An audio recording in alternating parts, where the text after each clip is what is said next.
Hey guys, today we're going to be trying Dear Esther, Landmark Edition. Let's jump in. The lighthouse.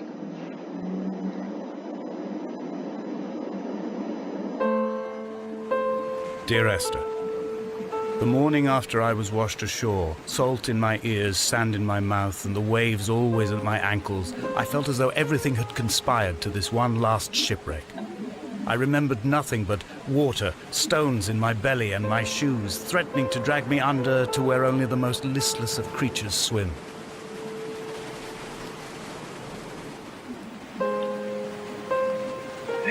I'm going to try keep the commentary to a minimum, because the audio is pretty beautiful, and the visuals alone are stunning. So I'm going to talk to a minimum. So this first person.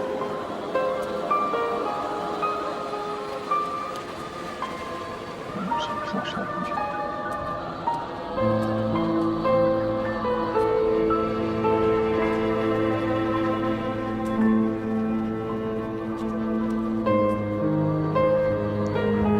Written there. It looks like anyway.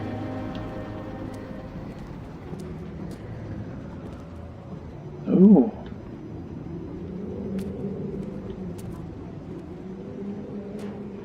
That's a bit mysterious.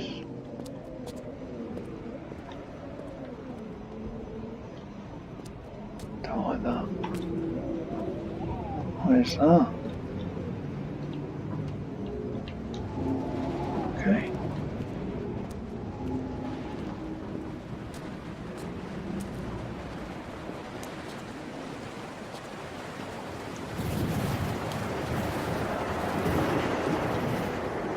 What does that say? Luminous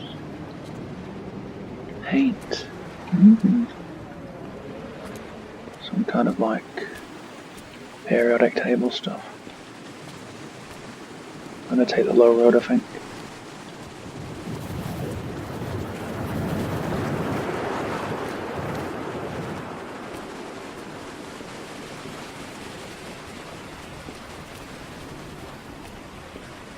Like a radio tower or something.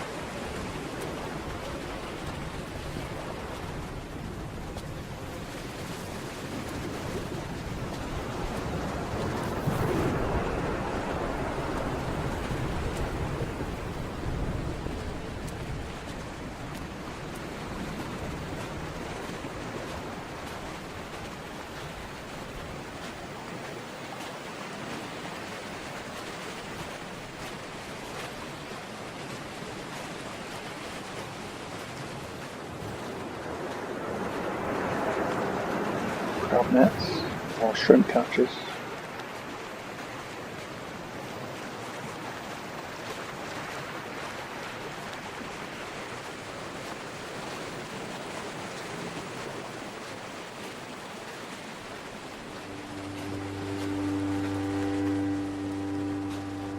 When you were born, your mother told me a hush fell over the delivery room.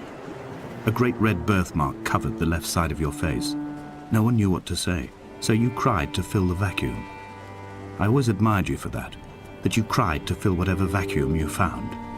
I began to manufacture vacuums just to enable you to deploy your talent. The birthmark faded by the time you were 6 and had gone completely by the time we met, but your fascination with the empty and its cure remained. Ooh. Some kind of cure. Very mysterious.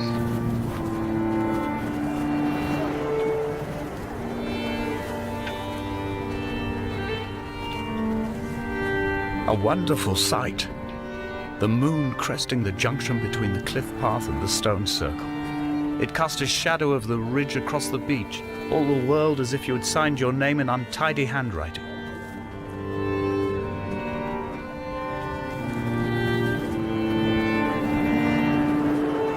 Very stunning view.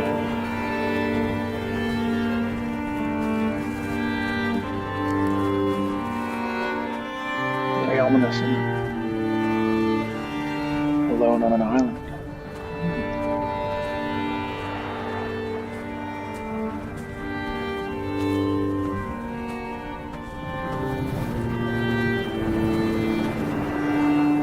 When someone had died or was dying, or was so ill they gave up what little hope they could sacrifice, they cut parallel lines into the cliff, exposing the white chalk beneath. You could see them from the mainland or the fishing boats, and know to send aid or impose a cordon of protection, and wait a generation until whatever pestilence stalked the cliff paths died along with its hosts. My lines are just for this, to keep any would-be rescuers at bay. The infection is not simply of the flesh. Oh, infection. Infection of the mind.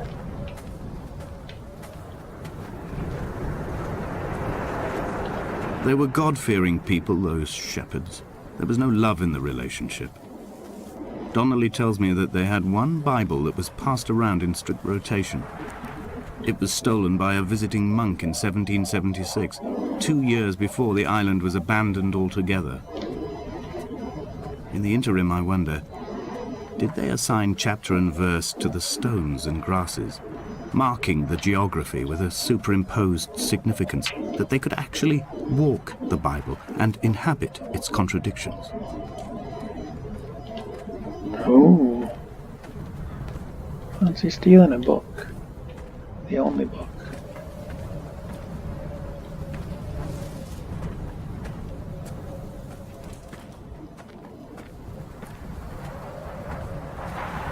The atmosphere is very eerie, isn't it?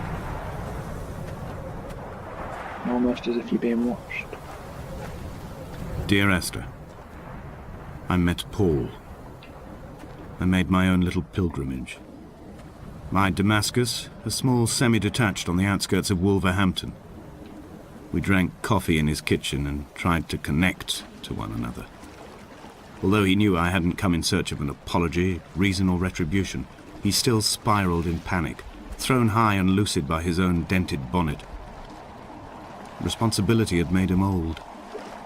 Like us, he'd already passed beyond any conceivable boundary of life.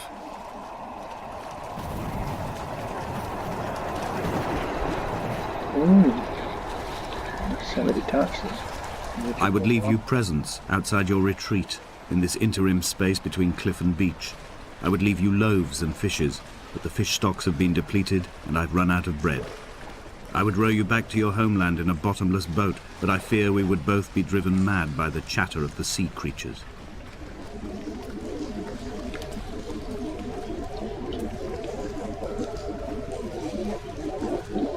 Oh wow. Look at these drawings. Looks like a lobster or something.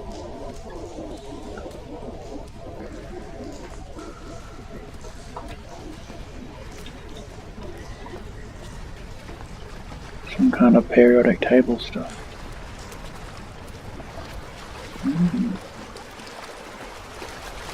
Very mysterious. Oh! The hole there, hole in the rock.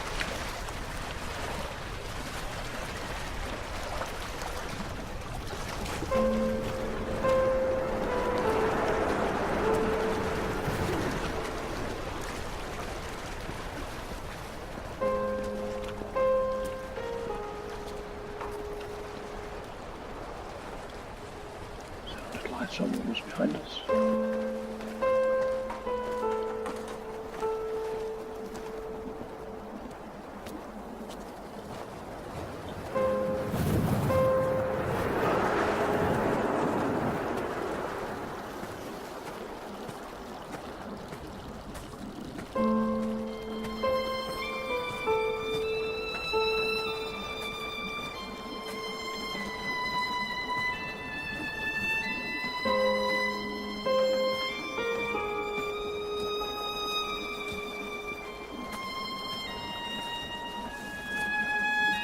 I dreamt I stood in the center of the sun, and the solar radiation cooked my heart from the inside.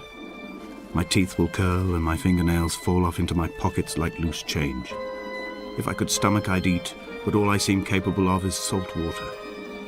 Were the livestock still here, I could turn feral and gorge. I'm as emaciated as a body on a slab, opened up for a premature source of death. I've rowed to this island in a heart without a bottom, all the bacteria of my gut rising up to sing to me.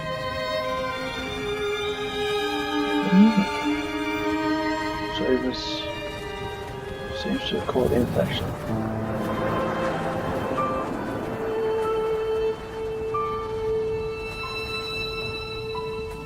Chemistry. Yeah, so it's like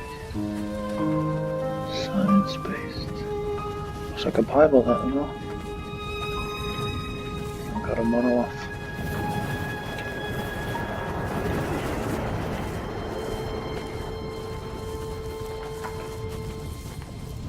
It does sound like someone's behind us. Very eerie.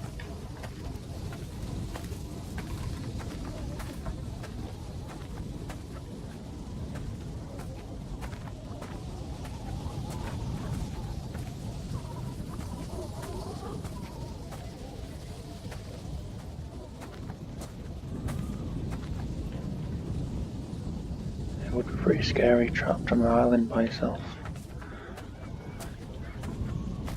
Ooh.